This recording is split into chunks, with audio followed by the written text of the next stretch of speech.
El siguiente segmento tiene contenido o opinión. La entrevista en A Primera Hora. Analizamos los hechos del momento junto a sus protagonistas. Muy bien, 7:35, gracias por la sintonía, gracias por los aportes. Tenemos reportes de sintonía desde un montón de sectores de nuestra geografía y también alrededor del mundo, así que les enviamos un abrazo. No nos alcanza el tiempo para saludar a todos, tratamos de hacer lo que más podemos, pero muchas gracias por la gentileza, por los mensajes que nos escriben los oyentes desde varios sectores del país y también alrededor del mundo, a los ecuatorianos que residen lejos de la patria, que seguramente muchos de ellos salieron por buscar mejores días, porque tal vez la situación aquí en el Ecuador era compleja y tuvieron que emigrar. Yo siempre saludo y para mí mi admiración a los valientes ecuatorianos, porque la persona que migra evidentemente es valiente. Valientes que tratan de hacer patria fuera de la patria. Así que saludos y están conectados con la señal de A Primera Hora de Majestad FM.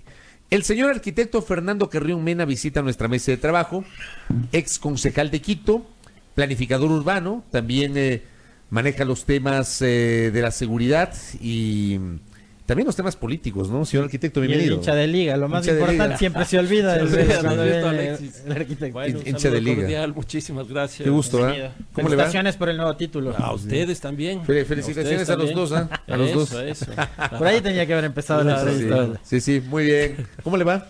Pues aquí felices con el triunfo de la liga. Muy bien, por lo menos eso. Y felices también por el proyecto con el que ha ganado un concurso del Banco Interamericano de Desarrollo para la ciudad, arquitecto. Sí, la verdad muy contento porque, bueno, veníamos trabajando en un concurso que hoy día justamente vamos a tener una reunión con los jurados ya para definir cuáles proyectos pasan a una segunda etapa. Y en eso salió un concurso del BID, del Banco Interamericano de Desarrollo, postulamos. Y el BID lo ha considerado como uno de los proyectos más importantes de América Latina en términos de regeneración urbana. Así que creo que es una buena noticia para Quito y obviamente para la gente que estamos impulsando este proyecto. Coméntenos de qué se trata el Plan Especial de Intervención para el Corredor Metropolitano de Quito. ¿Qué es lo que ha diseñado? ¿Qué es lo que tiene ese plan? Bueno, básicamente son 3-4 objetivos. Uno primero, que nos llamó la atención cuando nos pusimos a ver cifras de los censos, que en lo que se denomina el hipercentro, que va desde la Villaflora hasta las Naciones Unidas prácticamente, ha perdido cerca de 200.000 habitantes, es decir, hay un despoblamiento. Entonces, uno de los objetivos es volverle a dar la función residencial a esa zona. Una segunda cuestión que nos parece que es muy importante es que el espacio público ha perdido peso en la ciudad. Y al trabajar este corredor, lo que buscamos es que nuevamente el espacio público sea el elemento ordenador, organización del territorio de la ciudad.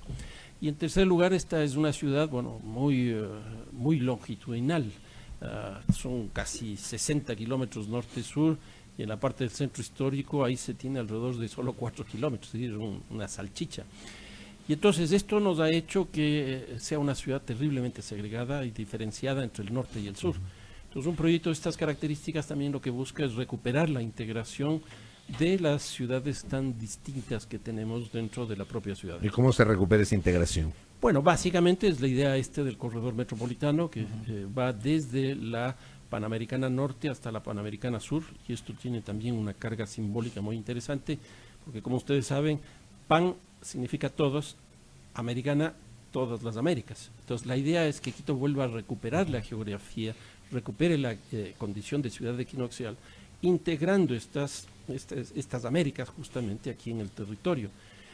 Aparte de eso, obviamente esta avenida se cayó muy fuertemente, por ejemplo, por la salida del aeropuerto. Todos nos dimos cuenta lo que produjo el aeropuerto yéndose hacia la zona esta de Tababela, el gran cambio, pero pocos nos dimos cuenta de lo que había ocurrido en la zona de la 10 de agosto, la prensa, etcétera, toda esa parte. Entonces la idea también es recuperar eso, para que justamente pueda convertirse en una centralidad ya no de carácter física, espacial, sino de carácter longitudinal. ¿Por qué esa zona que ocupará este corredor metropolitano, arquitecto, se despobló? ¿Qué razones? ¿La gente se fue a vivir hacia la periferia de la ciudad? ¿Se empezó a trabajar no sé hacia dónde? ¿Por qué se despobló? Bueno, hay varias causas, pero uno podría decir 2, 3 por lo menos. Lo que ocurre es que cuando las ciudades van creciendo, hay zonas que se van especializando. Justamente las zonas de centralidad se especializan en funciones centrales. ¿Por qué esto? Por el costo del suelo. Y esto es clarísimo. Ya no es rentable para la vivienda y empieza a ser rentable para el comercio, para la administración, para las finanzas. Y entonces esos usos de suelo terminan desplazando a la población. Lo que nosotros queremos es que vuelva la población justamente a esta zona para que otra de las cosas que queremos es que se urbanice el metro, que a mucha gente le llamó la atención. Eso le iba a preguntar, porque sí, el metro necesita pasajeros y los pasajeros tienen que estar en esa zona. Esa es la razón, Fabricio, de por qué estamos planteando la urbanización del metro. Exacto. La anterior administración dijo que el metro va a movilizar alrededor de 400,000 personas. La información que tengo, que es información oficial también municipal, si llega a 280 sería mucho. Entonces el tema de la tarifa va a ser complicadísimo, porque ¿cómo se va a financiar eso si no hay mucha gente que lo esté usando? Entonces nosotros lo que queremos es que justamente encima del metro, los 22 kilómetros del metro, y no solo las paradas, también haya la posibilidad de que mucha gente viva ahí, mucha gente trabaje ahí, mucha gente vaya a hacer negocios, vaya a hacer administración en esa zona, con lo cual obviamente va a incrementar el número de pasajeros en el metro. Como primer tramo de este concurso que gana el proyecto presentado por ustedes de arquitecto, tuvieron la oportunidad de participar en un taller en 3 ciudades de los Estados Unidos. ¿Qué experiencias les dejó eso? ¿Qué es lo que se puede recoger para tratar de aportar en el proyecto del corredor? No, hay cosas muy interesantes. Estuvimos 2 días en Nueva York, un día en Filadelfia y 2 días en Washington. En los 3 casos tuvimos la oportunidad primero de hablar con los jefes de las oficinas de planificación de las 2 ciudades. Y la verdad lo que más me llamó la atención y me gustó fue lo de Washington. Fue una explicación no de una oficina de planificación como las nuestras, de uso de suelos, alturas de edificación, sino una explicación económica de cómo funciona Washington, siendo la capital de los Estados Unidos. Yo hubiera esperado eso en Nueva York, que es la capital económica del mundo, llamémoslo así. Pero ahí nos explicaron cómo funciona eso y me parece que fue una experiencia muy, muy interesante. O sea, es una visión distinta de las lógicas a las cuales están acostumbrados, me imagino ustedes, ¿no? O sea, por ejemplo, nos hablaban de los mercados laborales, dónde están localizados, por qué están localizados ahí, cómo estimular eso. Ahí apareció una cosa que a mí me llamó poderosamente la atención, que es muy interesante, que obviamente es de los Estados Unidos, pero que también nos llega a nosotros. Amazon, del señor Jeff Bezos, que es el hombre más rico del mundo, acaba de hacer una especie de concurso en los Estados Unidos para ver dónde localizar su segunda sede más importante de los negocios. Y participaron 200 ciudades. ¿Qué es lo que ofrecían las ciudades? Le ofrecían helipuertos, helicópteros, drones, condiciones de impuestos bajos, infraestructura, etcétera. Le ofrecían todo. Y gana la ciudad de Nueva York. Pero ¿qué es lo que ocurre? La población de Nueva York no acepta eso. Entonces el señor Jeff Bezos tiene que irse a otra ciudad. Pero ¿qué es lo que ocurre? Amazon se queda con la información de 200 ciudades de los Estados Unidos, las ciudades más grandes. Con lo cual, a través de su empresa Amazon, que es el gran centro comercial del mundo, ya no es el mall que está aquí o acá, sino que está en la nube, va a poder establecer una política urbana frente a la ciudad. Y entonces esa fue una discusión que tuvimos ahí, de cómo enfrentar desde lo estatal el peso de estas grandes corporaciones que ya las tenemos aquí. Nosotros tenemos Uber, nosotros tenemos Cabify, tenemos Airbnb, tenemos al señor Bezos aquí con Amazon. ¿Cómo hacer un proceso de globalización como este que estamos viviendo con estas grandes corporaciones? Oiga, pero menciona Uber, Cabify, que no están regularizadas, ¿no? Bueno, es eso. Porque, imagínense. Ustedes recordarán, nosotros Airbnb, que también pretendían ahí poner una regulación que finalmente no prosperó. Nosotros descubrimos esto con Panama Papers. ¿Por qué? Porque ahí descubrimos que pagaban los impuestos en paraísos fiscales. Ahora, ¿por qué pagan paraísos fiscales? Porque físicamente no están en ningún lado, están en la nube. Entonces ellos escogen dónde. Y yo creo que ya hay una tendencia este rato en América Latina y nosotros dentro de las discusiones del Estatuto Autonómico de Quito ya estamos planteando, por ejemplo, 2 formas de cobrar impuestos a estas estructuras. Por ejemplo, el caso de Uber a través del impuesto al rodaje. Ajá. Y en el caso de Airbnb a través del impuesto predial. Y entonces eso ya estamos incorporando en el Estatuto Autonómico, de tal manera de regular ese mercado que ellos tienen, Pero además del beneficio que obtienen del consumo de la ciudad, también tienen que pagar algunos impuestos. Eso me parece interesante porque para lograr aquello, me imagino yo, van a tener que establecer un cierto orden que ahora mismo no tienen estas plataformas. Yo recuerdo que alguna vez que conversamos aquí con uno de los gerentes o representantes de una de las dos plataformas de movilidad y le preguntábamos, bueno, ¿cuántos vehículos tienen operando ustedes en la ciudad? Nos dijo, no, eso no les podemos decir por un tema de seguridad. O sea, es básico en una ciudad tan saturada en el tráfico como Quito que estas plataformas tengan una nómina o un rol para saber con cuántos autos cuentan, ¿no? Y si la ciudad está en capacidad de que sigan incrementándose. Y esa es otra cosa interesante de estas plataformas. Sigamos con los casos de Airbnb y también Uber o Cabify, cualquiera de esas. Ninguna de esas plataformas tiene capital. Ninguna de esas plataformas tiene capital.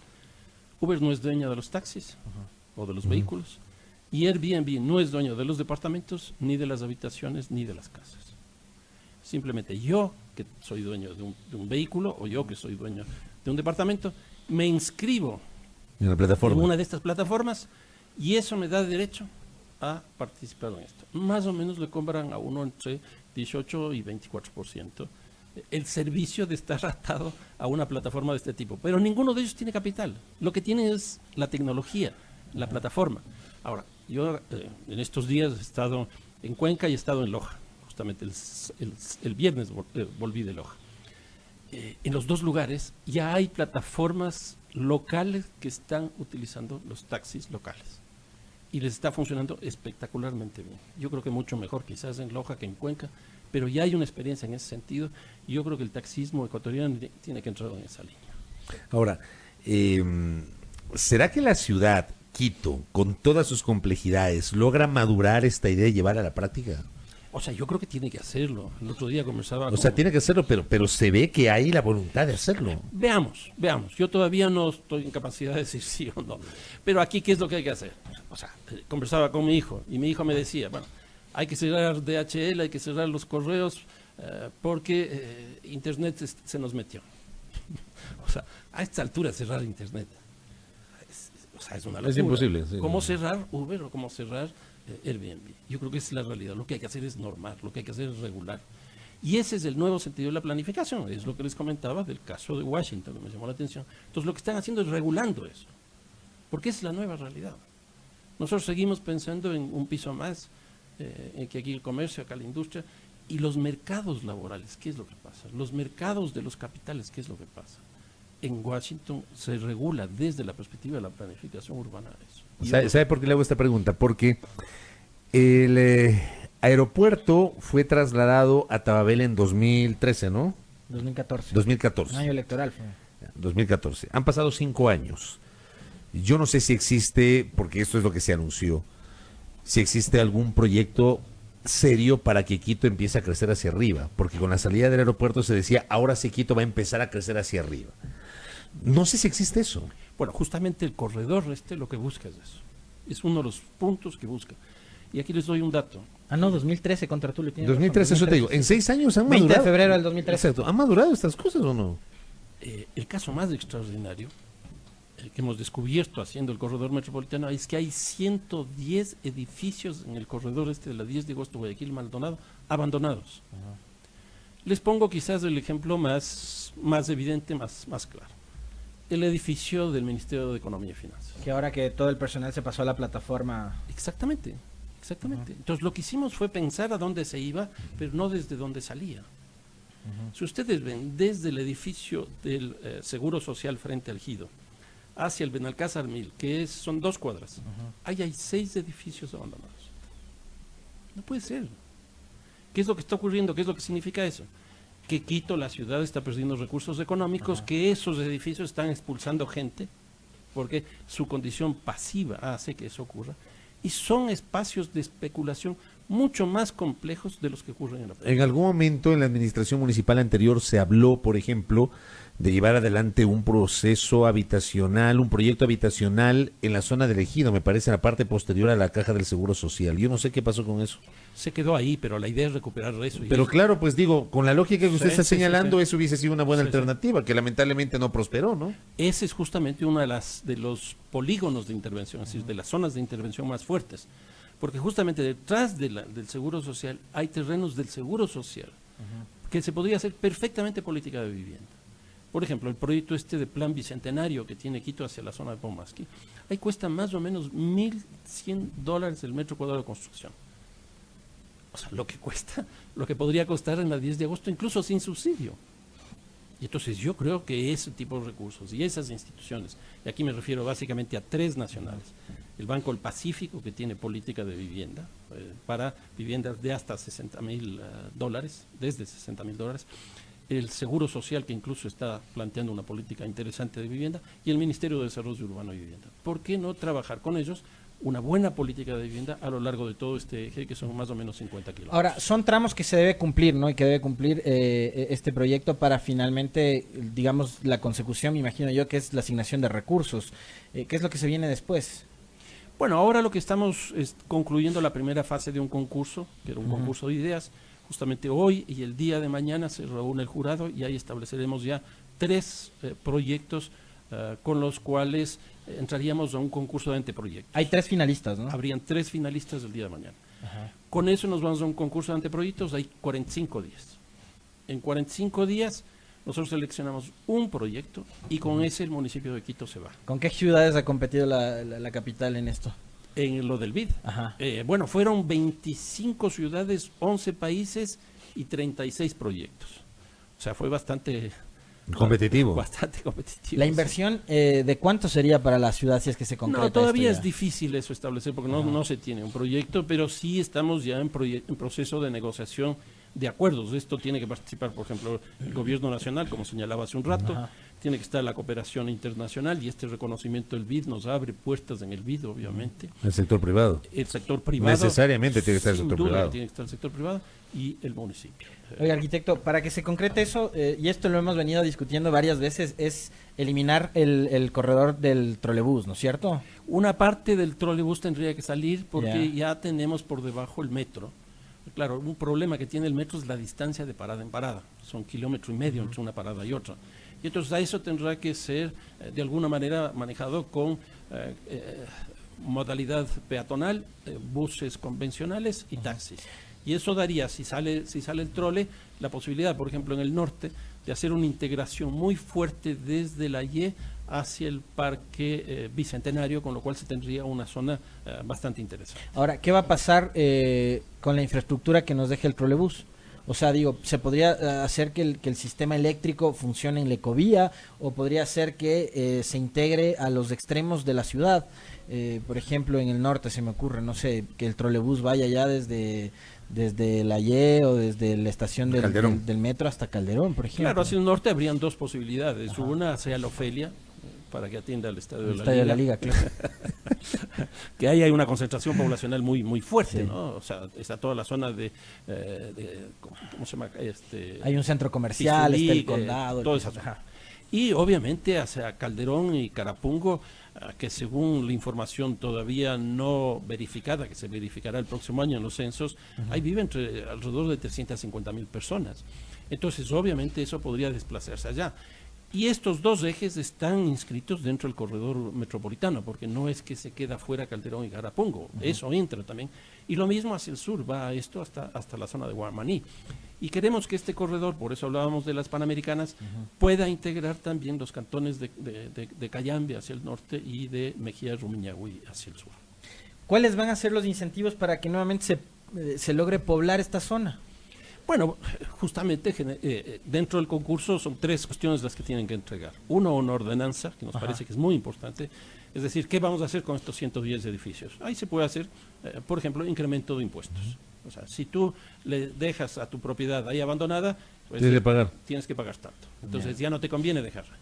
En otros casos, incremento de alturas, como veíamos. En otros casos, cambio de uso del suelo. En fin, cosas de ese tipo. Una segunda cosa que tienen que han entregado ya los equipos es una política de vivienda. Entonces, ¿ahí quién va a manejar esto? Va a ser la empresa municipal de vivienda, va a crearse una instancia adicional, va a ser la Secretaría de Territorio y Vivienda, pues ahí se establece esto. Esa unidad tendrá que definir toda la política que se maneje, no solo en este eje, sino para toda la ciudad. Y el factor seguridad, porque creo que Y eso el también puede haber tercer- sido algo sí, que la gente sí, pensó y dijo mejor migrar hacia los valles o hacia Tumbaco, etcétera. Y la etcétera, tercera seguridad. cosa que tienen que entregar es el trabajo del espacio público del corredor. En otras palabras, ahí lo que nosotros queremos es que sea un corredor seguro, y ahí están ya políticas de prevención situacional claramente marcadas. Queremos que sea un corredor verde para que esto tienda a extenderse por todos los lados, que sea un corredor comercial, que sea un corredor deportivo, que sea un corredor donde haya universidades, cafeterías y cosas de ese tipo. Es decir, no solo es un corredor en el sentido de que vaya un eje vial, sino que sobre el mismo se monte toda una estructura que construya una centralidad para la ciudad. Nos envía un oyente, Roberto Grande, una pregunta.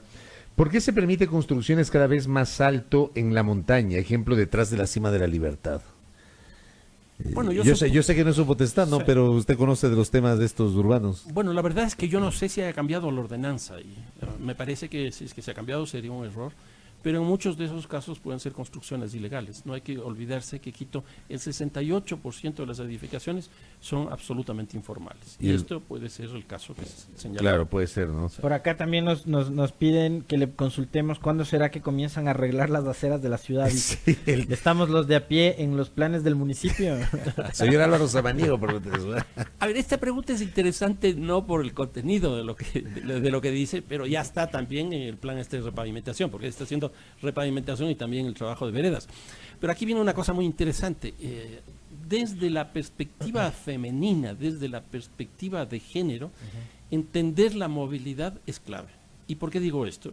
Porque en general la movilidad de las mujeres se hace en espacios más cortos. Y si es en espacios más cortos, generalmente es peatonal o generalmente es en buses convencionales. El metro en eso no va a ser una solución a la movilidad de la mujer porque ese tiende a ser de largas distancias. ¿Qué es lo que está ocurriendo hoy día? Las encuestas de origen y destino con la que se hizo el metro hace ya 10 años o más, no consideró esta cuestión. Y entonces aquí hay básicamente un esquema de movilidad absolutamente vinculado a lo masculino y no a lo femenino. El centro de Quito, ¿hacia dónde debe apuntar, arquitecto? Había la propuesta esta de trasladar, por ejemplo, la sede de gobierno y el municipio hacia otra zona. Creo que Al usted sur no, se hablaba, usted ¿no? no estaba de acuerdo con eso porque Así usted es. decía, no, la sede de gobierno es la sede de gobierno, es una cuestión histórica. ¿Qué pasa con, por ejemplo, el ingreso de transporte público, de transporte pesado hacia el centro de Quito? A ver, en el caso del centro histórico es otro de los polígonos de intervención. Hay 3 plazas grandes, además de otras. Pero uno de los grandes problemas que tiene el centro histórico es la pérdida de población, que está enmarcado en lo que conversábamos hace un rato. Ajá. Pero en el caso del centro histórico es mucho más complicado. En el cambio de siglo teníamos 76.000 habitantes ahí. Hoy día tenemos 34.000. ¿Qué significa esto? Que la ciudad hoy día tiene un horario de oficina, por decirlo de alguna manera. Se abre a las 8 y se cierra a 6, 7 de la tarde. Después queda vacío. ¿Qué significa eso también? Que se vacía de sociedad, que la ciudad pierde tiempo y que la ciudad pierde espacio. Es una pérdida brutal para eso. Entonces, ¿qué es lo que queremos nosotros? Política de vivienda. Hay, si no me equivoco, como 1.200 o 1.300 edificios en el centro histórico que están vacíos. Exactamente igual a lo que hablábamos hace un rato con estos 120 grandes. 1.200. Sí. Wow. Y entonces lo que tenemos que hacer es meter vivienda ahí. Es lo que hay que hacer. A mí no me gusta mucho la peatonalización que se hizo en el centro histórico, en la García Moreno y en la Venezuela, porque justamente lo que estábamos hablando hace un rato es que esta es una ciudad absolutamente lineal. Si nosotros rompemos esa relación norte-sur en algún lugar, como se rompe con la peatonalización, eso tiene que irse por otro lado. Y se fueron básicamente por 2 lugares, lo que son los túneles y lo que son La Marín. el trébol y la Marín. Y entonces eso ha generado un caos terrible. Hoy día entrar al centro histórico es un prácticamente imposible. es un caos. En hora pico es un caos. La salida de la presidencia de la República y la salida de la alcaldía de Quito, con ninguna de las dos estoy de acuerdo. O sea, una de las cosas más importantes que tiene un centro histórico de carácter fundacional como el nuestro es su condición de representación. Y las dos representan la democracia. Si nosotros sacamos esos 2 elementos, estamos sacando la representación de la democracia. El caso de Ciudad de México, que es el único caso de una ciudad que sacó la presidencia del centro histórico y le llevó a Los Pinos, Hoy día, gracias a Andrés Manuel López Obrador, nuevamente volvió. Y el centro histórico hoy día es totalmente distinto. Recobró Sin duda. Vida. vitalidad. Sin duda. Acá, por ejemplo, me dicen la linealidad de Quito es solo para el urbano. Quito tiene parroquias rurales. En Conocoto hay 100.000 personas, en Calderón 300.000. No hay que olvidarse de las parroquias, nos dicen. No, en absoluto. Ahora, por ejemplo, esto de las 300.000 o 350.000 que dije yo entre Calderón y Cumbaya, por ejemplo, ahí tiene que haber una discusión. ¿Eso es urbano o es rural? Son parroquias rurales. Cuando uno ve la cuestión demográfica, es muy interesante porque hasta el censo de 1982, toda la población regional de Quito, es decir, de los valles, venía hacia acá por migración del campo a la ciudad. Hoy día, desde el 1982, la cuestión es al revés. Las tasas de crecimiento que nosotros tenemos en los valles es brutal, es 4.5, 4.6 sin el aeropuerto, porque estos datos son hasta el 2010, son unas tasas de crecimiento brutales. Y esta zona central, donde está la plataforma, esta cosa longitudinal, tiene una tasa de crecimiento de solo 1.5%. En otras palabras, si no se tiene una visión metropolitana, esto se puede ir de las Un manos. par de preguntas finales, porque también tenemos interacción de los oyentes. Nos dice Jason Mayorga, ¿qué opina de las universidades en el centro, bajo las lógicas que estamos hablando? La Universidad Central pidió que se le devuelva el edificio donde... El Centro Cultural Metropolitano. Exactamente, donde alguna vez nació. Es muy interesante ver cómo históricamente las universidades en la época colonial fueron un elemento de crecimiento y de desarrollo de las ciudades ubicadas justamente alrededor de la plaza principal. Ese es el caso de Lima, es el caso de Ciudad de México, es el caso de Quito, etcétera, etcétera. Pero de ahí a que vuelva la universidad a ese espacio me parece que hay una gran distancia. Lo que sí creo que sería interesante es que la Universidad Central tenga una especie de testimonio, una huella, etcétera, como ha hecho la UNAM en el caso de Ciudad de México, y creo que les ha dado muy buenos resultados tanto a la ciudad como a la universidad. Oiga, acá nos dicen también, Fernando López, bajo las lógicas del urbanismo, ¿por qué se permite la construcción de megaobras como centros comerciales sin vías adecuadas? Digamos, hay una discusión en el tema de Carapungo, ¿no? Como el nuevo centro comercial. Bueno, no solo que hay una discusión, sino que hay un problema ahí. Pero fue un error autorizar esa construcción. Yo creo que ahí el problema más bien es no haber encontrado una solución al tema vial previamente. O sea, se hacen las cosas al revés. Sí, bueno. Pues es Ecuador. Es normal. Si ustedes recuerdan, en la administración anterior a Rodas, los pasos a desnivel que se hicieron fueron básicamente para los centros comerciales. Claro. El del Condado, por ejemplo, uno de ellos. El Condado, en Tumbaco, en Escala, se hicieron básicamente para eso. El del ciclista no era un centro comercial, pero estaba el de Ecopark, claro. Exactamente. Ecopark. Entonces, ¿por qué eso? Yo creo que sí hay que tener muy en cuenta cuando viene una infraestructura de esa Primero dimensión, la parte vial, pensar la parte vial. La accesibilidad, por decirlo en términos ya más vinculados al problema. Oye, conversar con el arquitecto Carrión es tan simpático, tan agradable que se le puede preguntar de todo, y como se le puede preguntar de todo, me piden que le pregunte, en su condición de sociólogo y de estudioso de este fenómeno que es del fútbol, ¿qué es lo que está pasando en los graderíos? Hay odio y violencia en las gradas, y se ha desatado mucho en contra de un jugador específicamente que es el Toño Valencia. El arquitecto hace algunos años publicó un libro que se llama Luchas Urbanas alrededor del fútbol, y que conoce muy bien la realidad de lo que pasa en los graderíos. ¿Qué es lo que está pasando con el racismo? También se está trasladando al fútbol. ¿Desde cuándo nos convertimos en Ucrania? A ver, si uno ve los términos de violencia, yo diría que en los estadios ha bajado. O sea, muertos ya no tenemos. Se han quitado las mallas. Se han bajado las mallas. Creo que la gente ya se ha acostumbrado a eso, Sí, por lo menos. Yo creo que en ese sentido está bien. Pero ¿qué es lo que ocurre? La sociedad ecuatoriana no ayuda. Y hoy día estamos viviendo, no por el fútbol, un tema de racismo muy fuerte. Y eso está hoy día en las gradas. Hoy día el fútbol ecuatoriano es básicamente afrodescendiente. Por ejemplo, de mi equipo, Liga Deportiva Universitaria, ¿cuántos quiteños tiene? No tiene uno. Ni uno. Del Deportivo Cuenca, lo mismo, y así sucesivamente. Entonces esto genera, obviamente, problemas porque ya no son los clubes tan representativos como eran antes. Es decir, cuando digo antes, me refiero más o menos al cambio que se produce en el cambio de siglo. Ahora, ¿qué es lo que pasa también? Yo creo que lo que ocurrió con el cambio de la forma de contratación de los futbolistas. Esto es, se acabó el pase, que era una forma de sujeción bastante feudal del club hacia el futbolista, y se estableció esta cosa que llaman el contrato por los derechos deportivos. La mano de obra o el pie de obra, llamémoslo así, ha generado una movilidad de los futbolistas de una manera que antes no existía. Y entonces hoy día ya los futbolistas no son de un club. ¿Qué es lo que ocurre? Antonio Valencia ha sido marcado básicamente por dos clubes, en el caso del Ecuador Nacional y el caso internacional por el Manchester. Liga hace un acuerdo con Antonio Valencia y llega la Liga. Entonces aquí surgen dos cosas. Uno, obviamente la rivalidad que existe contra la Liga y obviamente la rivalidad contra el mejor jugador, yo diría, de esta última temporada en el fútbol ecuatoriano. Y eso se expresa en la cancha, eso se expresa en las gradas. Y hoy día, a diferencia de lo que pasaba antes, se expresa en las redes sociales. Yo ayer vi un tuit de Antonio Valencia que de alguna manera se quejaba de esta cosa, y yo le puse abajo un poco en respaldo a él y dije, bueno, esta cosa que se le atribuye a Cervantes de si los perros ladran es porque caminamos, y fue impresionante, como 500 me gusta, simplemente un comentario como ese que hice.